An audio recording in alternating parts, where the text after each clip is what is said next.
नमस्कार। मैं जीत भारती। आपने हिंदू और मुसलमानों के बीच तो दोस्ती के बहुत से किस्से सुने होंगे, साथ ही साथ हिंदू और मुसलमानों के बीच विवादों के भी किस्से सुने होंगे।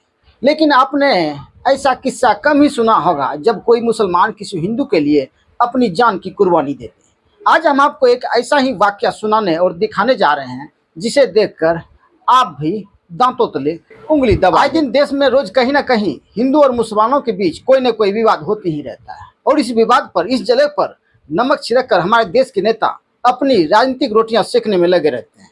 आज की यह घटना देश के ऐसे नेताओं के लिए एक सबक और शिक्षा का मुस्लिम युवक ने इंसानियत और ईमान की ऐसी मिसाल पेश की जिसे दो गाँव के लोग वर्षों तक याद रखेंगे। एक मुस्लिम युवक ने एक हिंदू युवक की जान बचाने के लिए अपने जान की कुर्बानी तक दी थी। उसने यह नहीं सोचा कि वह क्या करने जा रहा है, बस उसने सोचा और शौचालय की टंकी में कूद पड़ा। वहां मौजूद लोगों ने उसे बहुत रोकने का प्रयास किया लेकिन वह नहीं रुका। लेकिन अफसोस की बात है कि दोनों में से किसी की जान नहीं बच सकी। एक ही दिन एक का जनाजा उठता है तो दूसरे की। दरअसल मामला भागलपुर जिले में पड़ने वाले खड़ीक प्रखंड के मिर्जाफरी गांव का है, जो खादी नगरी के नाम से भी प्रसिद्ध है। बीते 4 अगस्त को मिर्जाफरी गांव में एक ऐसी घटना घटित होती है जिसने इलाके के लोगों की आत्मा को झकझोर कर रख दिया। दोनों की मौत एक मिसाल बनकर रह गई और जाते जाते हमें एक सबक दे गई कि इंसानियत ही सबसे बड़ा। खड़ीक प्रखंड के उस्मानपुर का रहने वाला 20-25 वर्षीय कामदेव मंडल मेहनत मजदूरी करके अपना घर परिवार चलाता था। वहीं मिर्जाफरी गांव का रहने वाला मिट्ठू अंसारी भी 20-25 वर्षीय एक युवक था जो मजदूर टाइप का आदमी था। दोनों में केवल जान पहचान थी। 4 अगस्त को मिर्जाफरी गांव के ही सबीर अंसारी के यहाँ सेंटरिंग का काम चल रहा था, यानी घर बनाने का काम चल रहा था, जहां शौचालय का भी काम कर रहा था। 4 अगस्त को कामदेव मंडल सबीर अंसारी के घर पर शौचालय की सेंटरिंग खोलने के लिए शौचालय के अंदर प्रवेश करता है। शौचालय के अंदर ऐसी जहरीली गैस बनी थी कि अंदर घुसते ही वह बेहोश हो जाता। अब कामदेव मंडल शौचालय की टंकी के अंदर बेहोश पड़ा है। वहां मौजूद लोगों के में से किसी की हिम्मत नहीं हो रही है कि कामदेव मंडल को बचा सके।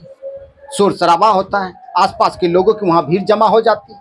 संजोग से मिट्ठू अंसारी उर्फ साजिद अंसारी, जो मिर्जाफरी गांव का ही रहने वाला था, वह बाजार जा रहा था। जब उसने देखा कि शौचालय की टंकी के अंदर एक मजदूर फंसा हुआ है तो वह उसे बचाने के लिए उतावला होने लगा। वहां मौजूद लोगों ने उसे बहुत मना किया कि मत जाओ, अंदर जाने से खतरा है, लेकिन उसने किसी की एक नहीं सुनी और कामदेव मंडल को बचाने के लिए वह शौचालय के अंदर जाने का प्रयास करने लगा।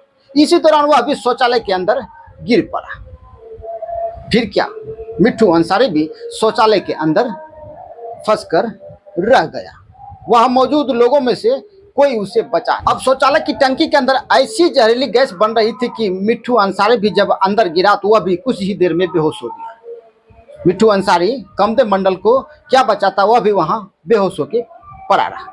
बहुत देर तक कामदेव मंडल और मिट्ठू अंसारी दोनों शौचालय की टंकी के अंदर पड़ा रहा, क्योंकि वहां बचाने के लिए, उन दोनों को बचाने के लिए कोई सुरक्षा साधन मौजूद नहीं था। शौचालय की टंकी के अंदर बन रही जहरीली गैस के कारण दोनों की अंदर में ही।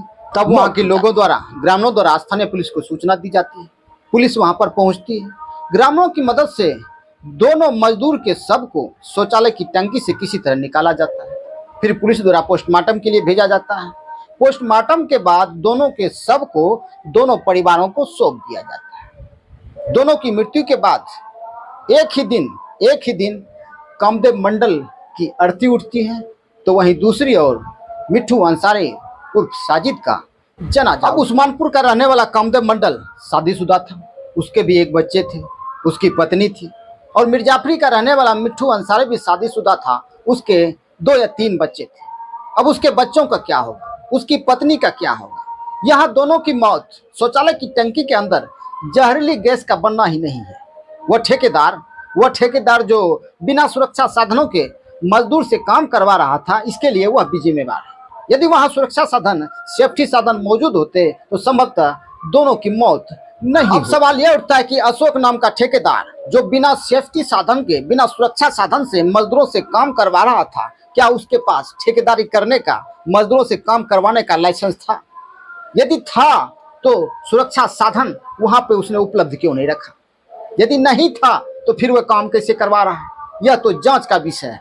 ऐसे ठेकेदारों पर कार्रवाई जरूर होनी चाहिए जिसने 2 मजदूर 2 गरीब की जान ली। अब कामदेव मंडल और मिट्ठू अंसारी के परिवार का क्या होगा? सरकार तो मुआवजा देगी नहीं। इस घटना के लिए सरासर जिम्मेवार है वो ठेकेदार जो बिना सुरक्षा साधन के काम करवा रहा था। दोनों परिवारों को उसे हर हाल में मुआवजा देना चाहिए, नहीं तो ऐसे ठेकेदारों पर कानूनी कार्रवाई। अब मृतक के परिवार वाले सरकार से मुआवजे की मांग कर रहे हैं, लेकिन सरकार के नियम और कानून में ऐसा कोई प्रावधान ही नहीं है कि जब कोई गरीब मजदूर काम करते हुए मर जाए, कोई गरीब मर जाए, उसे मुआवजा दिया जा सके। सरकार के नियम और कानून में ऐसा कोई प्रावधान ही नहीं है। तो मैं गुजारिश करना चाहूँगा देश के पीएम साहब से, बिहार के सीएम साहब से, आप रोज नए नए कानून बनाते हैं, साहब जी एक ऐसा भी कानून बना दीजिए कि जब कोई गरीब मजदूर काम करते हुए मर जाए तो उसे मुआवजा मिल सके। आपकी बहुत बहुत मेहरबानी से।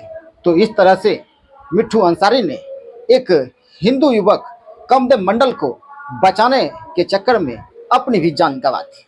मिट्ठू अंसारी ने एक हिंदू युवक को बचाने के लिए अपनी जान गंवाकर एक मिसाल पेश की, और जाते जाते हमें पूरे गांव के लोगों को, पूरे समाज के लोगों को भाईचारे का संदेश देकर चलाइए।